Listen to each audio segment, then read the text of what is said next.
అందరికీ నమస్కారం. కోయిర్ మండలం మదిరి గ్రామం వచ్చేసి ఇక్కడ మదిరి గ్రామంలో ఇండ్ల మధ్యలో ఒక కుంట ఉంది. కుంట ఎన్ని రోజులు వస్తుందంటే ఒక 5 ఇయర్స్ ఉంది. అదే విధంగా నడుస్తుంది.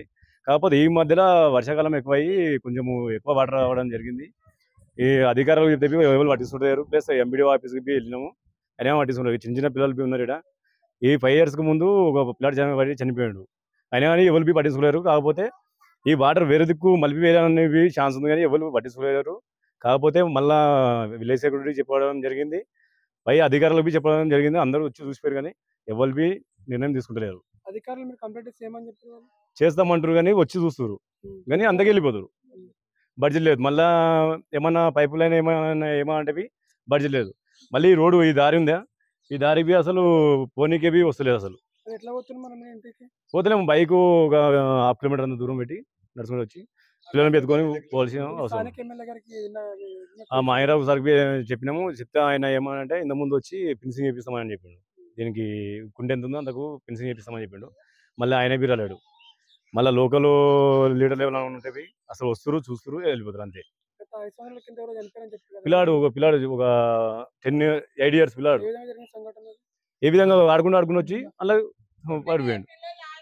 ఆడుకుంటూ వచ్చి చనిపోయారు. చనిపోయినా కూడా అధికారులు ఏమో పట్టించుకోలేదు అధికారులు. అదే చనిపోయారంటే మాయరావు సార్ వచ్చిండు, చూసిండు. సరే మరీ ఒక 1 ఇయర్ దాకా నేను చేపిస్తానని చెప్పాడు. అది చెప్పాడు. మొత్తం ఇదే సాగుతుంది. మళ్ళీ ఇప్పుడు పోనీవి నీళ్లు ఫుల్ అయినాయి, పోనీవి వస్తలేదు. పిల్లలవి చాలా సరదాలతో మొత్తం ఇన్స్పెక్షన్ అవుతుంది. పిల్లలకి మళ్ళీ ఒక సమస్య ఏం జరుగుతుందంటే, కొంతమంది ఏమో చేద్దామంటారు, కొంతమంది ఏమో వద్దంటున్నారు. ఇక్కడ ఊర్లో ఉన్న మనుషులే ఇట్లా చేస్తారు. ఒకళ్ళేమో చేద్దామంటారు, ఒకళ్ళేమో చేద్దాం. మేము అవుట్ సైడ్ నీళ్ళు వేసి పంపిద్దామని మేము అంటున్నాం, కానీ వాళ్ళు ఏమంటున్నారు, మా ఇంట్లో నీళ్ళు ఎక్కడ పోవాలి, ఉంటున్నది ఉంటే ఎన్ని రోజులు ఉంటుంది. గత 10 సంవత్సరాల నుంచి ఇదే పరిస్థితి. ఇప్పుడు నెల దారి బంద్ ఉండి అప్పటి నుంచి ఇదే పరిస్థితి, ఇప్పుడు ఇదే పరిస్థితి. ఆల్రెడీ లైన్ తీసినాం, ఇళ్ళకు వాటర్ రాకుండా వాటర్ తగ్గిద్దామని, వాటర్ రాకుండా అవుట్ సైడ్ చేద్దాం. విలేజ్ సెక్యూరిటీ చెప్పినాం, వాడు ఎప్పుడు చూసినా బడ్జెట్ లేదు, ఎప్పుడు బడ్జెట్ లేదు అంటాడు. ఒక పైప్ వేయమంటే లేదంటాడు, ఒక బుక్ వేయమంటే లేదంటాడు. ఎట్లా అవుతుంది? ఇట్లా అవుతాయి. ఎవరు పట్టించుకుంటారు? ఎలక్షన్ వస్తేనేమో వాళ్ళు రావాలంటారు, వీళ్ళు రావంటారు. మాణిక్రావు సార్ ఇక్కడ కనీసం ఒక 5-6 ఇల్లు మాత్రమే గుర్తున్నాయి. ఇక్కడ బునాది కాడికి వచ్చినాయి, ఉన్నాయి. ఒక మా ఊర్లో ఉన్న మనుషులేమో 2 దిక్కులు మాట్లాడితే ఎట్లా పని జరుగుతుంది, ఎవరైతుంది? ఇక్కడ పిల్లలు చూస్తే ఇంట్లోకి బయటికి రానికే పుట్టాడు భయం అవుతున్నది.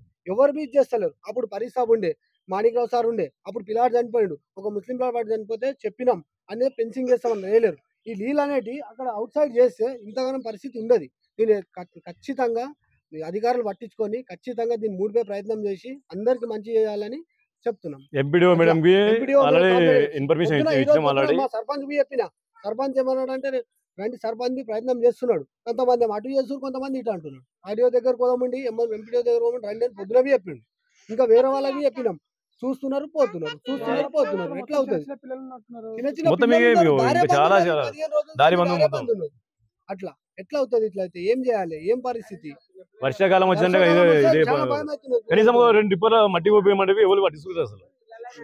ఇప్పుడు విలేజ్ సెక్రటరీ చెప్తే ఎప్పుడు ఫండ్ లేదు, మీరు అవసరం మీరు వేపియండి, నేను తర్వాత ఫండ్ వచ్చినాక ఇస్తా అంటే నువ్వు ఉండి ఏం ఫైదా? ఇప్పుడు ఓట్లు వచ్చినప్పుడు ఓటు అడగానికైనా వస్తుంది, కానీ పని చేయడానికి రాదా? ఎవరైనా పట్టుకున్నాలే. ఏంది దీని సొల్యూషన్? ఎందుకు? ఏం కథ? ఒక కూర్చోడు, ఒక నిర్ణయం చేయడు, ఒక 10 మందిని కూర్చున్నట్టాడు. పోనీ మేమంటే చిన్న ఉన్నాం, కావాల్సిన గ్రామ పెద్దలు ఒక 10 మందిని కూర్చున్నట్టు మాట్లాడాలి. దీని సొల్యూషన్ ఏం చేద్దామండి? ఎక్కడ మలుపుదామండి? ఎక్కడ పంపిద్దామండి? నీళ్ళని ఏం చేద్దామండి? ఎవరికి ఇబ్బంది కలగకుండా చేయాలనేది చెప్పాలి కదా, మాట్లాడాలి కదా. ఒక మీటింగ్ పెట్టాడు, మాట్లాడాడు, ఒక ఇది చేయడు. ఎట్లా అవుతుంది ఇట్లా అయితే? ఇప్పుడు ఎలక్షన్ వస్తే దాదాపు ఎన్నిసార్లు అధికారులకు మస్తు సార్లు చెప్పినాం. ఇప్పుడు విలేజ్ సెక్రటరీ పంపిస్తాను. అది విలేజ్ సెక్రటరీ వస్తాడు, పైపులు తెచ్చేసిన రేపు చేస్తా ఎల్లుండి చేస్తా అని 15 రోజులు అడిగినాం. బడ్జెట్ లేదు, మీరు చేసుకోండి మళ్ళీ తర్వాత ఇస్తాం. మళ్ళీ ఇంకా ముంగటోళ్ళు ఆపుతున్నారు అంటాడు. మరి ఎందుకని గట్టిగా పిలిచి మాట్లాడాడు. మళ్ళీ ఇప్పుడు మేము అడుగుతానా, ఇది ఊరు విషయం ఉంది. కొందరు అంటారు ఇండ్లకే పోవాలి, అప్పటి నుంచి ఎందుకు కట్టిరు, ఇండ్లకే పోవాలంటారు. ఇండ్లకు పోవాలంటే ఎట్లా పోతాయి? ఎక్కడ చేయాలి దాన్ని? అట్లా నిర్ణయం అయితే చేయాలి కదా. ఇప్పుడు పోయినాయి వాయే, వెనకటి చూసుకుంటా కూర్చుంటే వస్తుందా? ఇప్పుడు అయ్యేది ఏంటి? ఇప్పటి పరిష్కారం చేయాలి. అది వాళ్ళ ఇల్లు సేఫ్ ఉన్నాయి,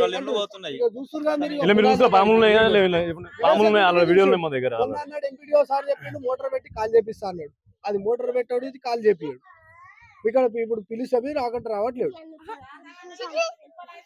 తక్షణమే మోటార్ పెట్టి వాటర్ అనేది తీసే ప్రయత్నం చేయాలి. లాస్ట్ ఈ వాటర్ ఇన్మీడియట్ లో వెళ్ళిపోవాలి. మోటార్ పెడతారా ఏం పెడతారా వాళ్ళకి ఇలాగే వెళ్ళిపోలేదు, మట్టి పోయాలి. ఒకటి ఇక్కడ ఎక్కడికి వెళ్ళి పరిష్కారం చేస్తాడు దాన్ని చేసి వాటర్ బయటికి వెళ్ళేటట్టు ప్రయత్నం చేయాలి. ఇళ్ళకు నీళ్ళు బంద్ చేయాలి. ఇళ్ళకు నీళ్ళు బంద్ చేస్తే ఇంతగానో ఇబ్బంది ఉండదు. ఫస్ట్ నీళ్ళు బంద్ చేపియాలి. ఇళ్ళకి వెళ్ళి ఇక్కడికి వెళ్ళి నీళ్ళు అనేది ఎక్కడ పంపిస్తాడు అవుట్ సైడ్ పంపించాలి. అట్లా చేస్తే మాకు ఏమన్నా ఇది ఉంటుంది. అది మనిషికి నేసుకొని ఇది బిడ్డ తోవిరు ఆ కాల్వ ఇక్కడ మనిషికి నేసుకొని తోవిరు ఆడ దోపిస్తామని బయటికి వెళ్ళండి బడ్జెట్ లేదు నేను వచ్చినాక ఇస్తానని అవుట్ బిట్ అని కామ్ చేయరాడి. మీ వ్యాపారం అభివృద్ధి కావాలని కోరుకుంటున్నారా? అయితే వెంటనే క్యూనస్ ని సంప్రదించండి. Schools, colleges, banks, shops, office promotions, land promotions, political promotions, restaurant promotions, hospital promotions, పుట్టినరోజు వేడుకలు, శుభకార్యాలు, వ్యాపారాలు ఏవైనా, సందర్భం ఏదైనా ఇప్పుడే క్యూనస్ ద్వారా తెలియజేయండి. మీ వ్యాపారాన్ని అభివృద్ధి చేసుకోండి.